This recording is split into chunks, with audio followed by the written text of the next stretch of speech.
querem a minha história, cabo organizado é fogo, né? Olha aqui, ó. Aqui quando eu comecei a trabalhar em fotografia. Você tá filmando, né?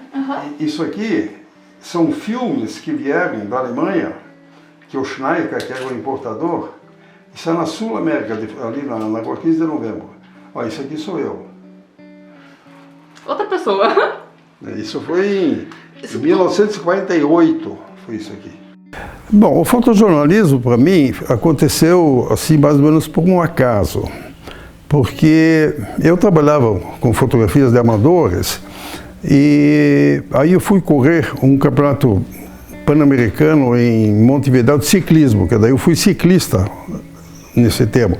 E quando eu voltei, eu tinha já acertado com o Penharol lá em Montevidéu que eu iria correr lá. Ia morar, inclusive, com um fotógrafo lá. Mas aí, quando cheguei aqui, apareceu um jornalista, que era o Silveira Filho, e que era do Paraná Esportivo. Ele disse, não, você não vai sair daqui, porque você está começando a correr bem agora, por que você vai embora? Eu tinha 20 anos de idade.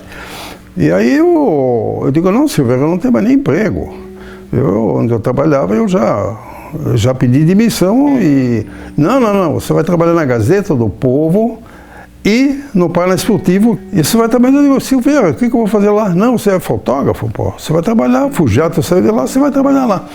Eu digo, mas eu não sei fotografar, eu entendo de máquina, mas não sou um fotógrafo assim. E aí, eu acabei entrando no jornalismo.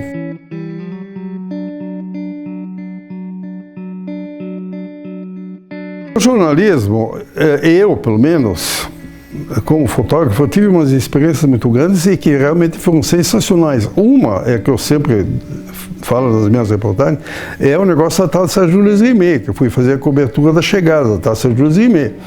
E daí eu estava praticamente sozinho no Rio de Janeiro, porque a gente ia só, não era assim.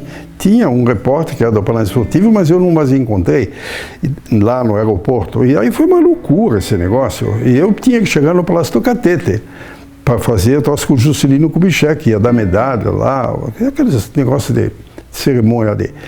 E eu, como é que eu ia chegar no Palácio do Catete? Táxi você não conseguia pegar aquela multidão que estava lá. Daí eu vi um ônibus lá, cheio de mulheres, eu olhei aquilo e digo, o que é isso? Falei para o chofer, não, são as mulheres dos jogadores, eu digo, é com esse que eu vou. E aí eu pedi, digo, olha, eu sou do Paraná, me identifiquei, tinha credencial, tudo, eu preciso chegar no Palácio Catete.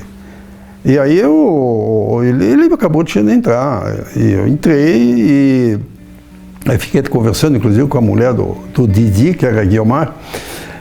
E nisso também eu olhei para fora, estava lá o Vinícius Coelho, que é um jornalista aqui do Paraná, muito conhecido, que aliás faleceu agora há pouco tempo. E daí eu digo, olha, deixa entrar esse meu amigo lá, falei para o chofer, ele deixou entrar e aí nós fomos ao Palácio Catete. E entramos pelos fundos do Palácio Catete, pela cozinha do Palácio Catete. E aí que aconteceu uma coisa incrível para mim, isso foi uma coisa assim sensacional. Porque naquela época não tinha televisão, não é? E aí, quando eu vi que eu estava dentro do Palácio Catete, eu não vi fotógrafos, porque eles estavam todos lá na frente, esperando o negócio da cerimônia com o Juscelino, e os jogadores estavam todos lá dentro, justamente com o Juscelino Kubitschek, que era o nosso presidente, né? E aí veio o Mozart de Jorge, que era da CBD, com a Taça Jules Rimet, que era a verdadeira, porque aquela que o Bellini levava lá fora era uma réplica, né? E essa taça, aquela taçona de ouro, que no fim foi derretida, né? Então, o primeiro a fotografar essa taça no Brasil fui eu. Então, foi uma coisa sensacional, foi uma coisa assim que realmente, na minha fase de jornalismo, talvez foi a coisa mais, não é importante, vamos dizer assim, mas que mais me emocionou daí. Porque daí, quando eu estava com essas fotos na mão, junto com o Juscelino, junto com o Zagallo, com o Bellini, com o Zósimo, aqueles que eram os campeões mundiais, né? Eu peguei meus filmes, estava com eles no bolso, fui para o meu hotel, do Ambassador, lá na Senador Dantas, que eu sempre ficava no Rio, e simplesmente não fiz cerimônia, não fiz nada, porque todo mundo ia fazer aquilo. E eu simplesmente não fui. Eu peguei, fui para o hotel, pus meus filmes na cabeceira ali, pedi um uísque, E fiquei olhando aquilo lá. Eu digo, só eu tenho isso aí. Isso foi uma das coisas que eu achei assim, mas teve inúmeras. Aqueles furos de reportagem. Então o jornalismo realmente foi uma coisa fantástica para mim. Mas eu vi que também não era o meu futuro. Aí resolvi entrar em fotografia social.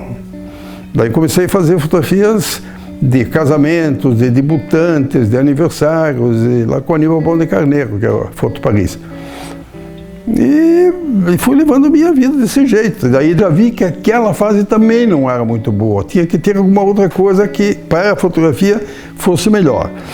Aí o meu sócio, que acabou sendo depois meu sócio, trabalhava na loja do Foto Paris, que era o Helmut Wagner, né?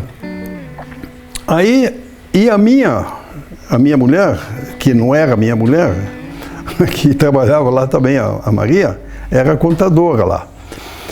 E aí, nós três juntos, um dia conversando e tal, eu disse, escuta, por que nós não vamos fazer a nossa firma? O Helmut era fotógrafo também, e eu, um fotógrafo. Então, resolvemos fazer.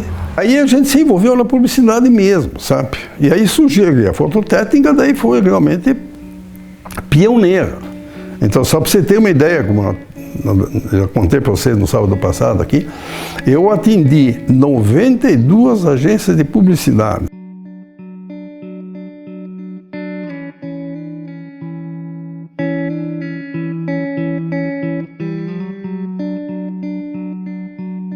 Bom, trabalhar com calque era um pouco diferente de trabalhar com outros profissionais, seja de fotografia ou seja de gráfica, né? Por quê? Porque ele era muito exigente e era muito, digamos, profissional. Não que isso seja um pecado, pelo contrário, né? Mas às vezes a gente ficava assim com receio de alterar alguma coisa na hora da foto. Ele, no seu nível de exigência, ele sempre fazia esse tipo de coisa, né? de cuidado, né? É um excesso de cuidado, né? Como eu disse para você, ele é um profissional assim, do detalhe, né? E nosso mercado publicitário, mais do que o jornalismo, é muito... Os egos são muitos egos inflados, como a turma chama, né? Muita gente... Né? E o Calque era aquele cara, ele não tinha...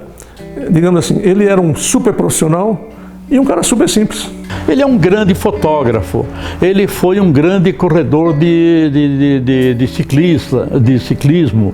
Ele é, sem dúvida nenhuma, um profissional de proa.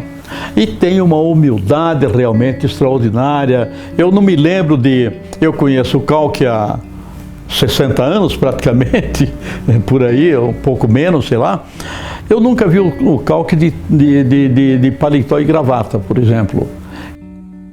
Nesses anos todos de fotografia, de publicidade, durante toda a minha adolescência eu convivi sempre muito com ele, com as pessoas que frequentavam o estúdio, a nossa casa, produtores, pessoal de agência, modelos, todo tipo de pessoas, né? Ele sempre teve muitos amigos, sempre foi muito conhecido.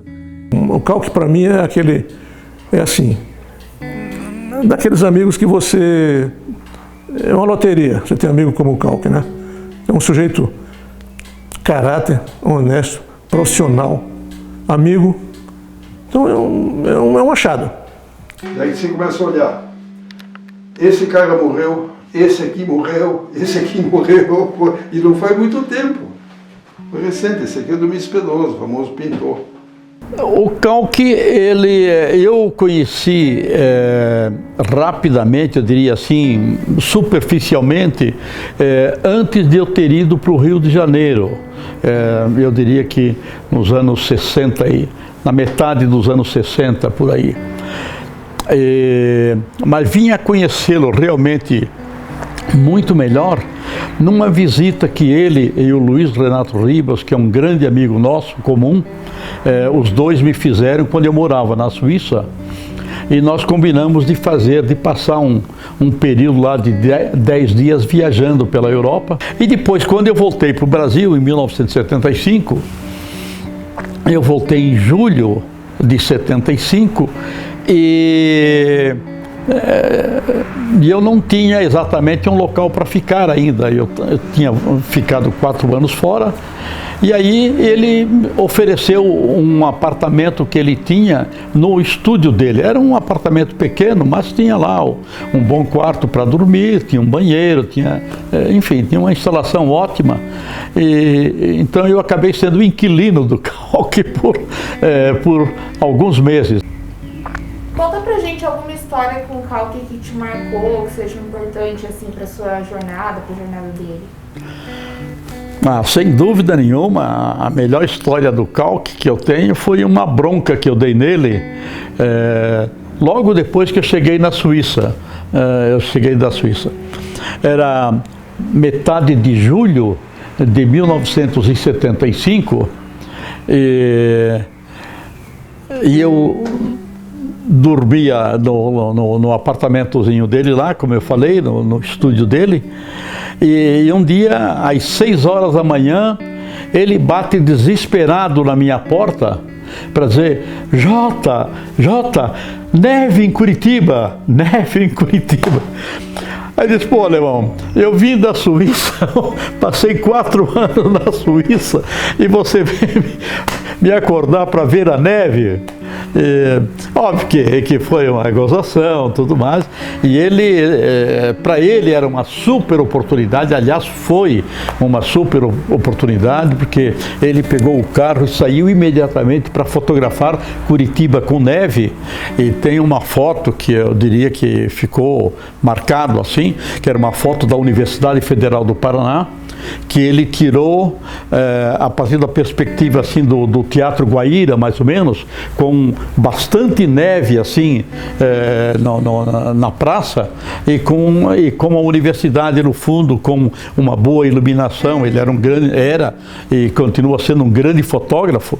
Então foi uma foto que realmente ele conseguiu vender muito assim.